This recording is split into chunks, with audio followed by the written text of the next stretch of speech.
रत्नागिरी त्या पठारावर असलेला हा प्रतीकास पठार.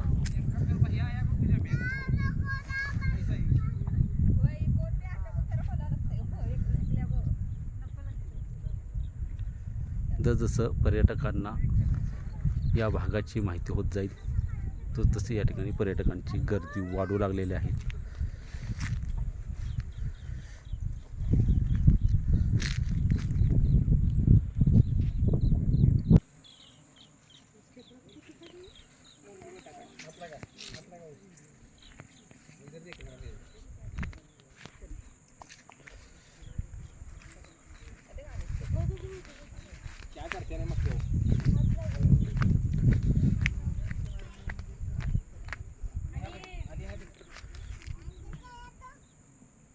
निसर्गाची मुक्त उधळण.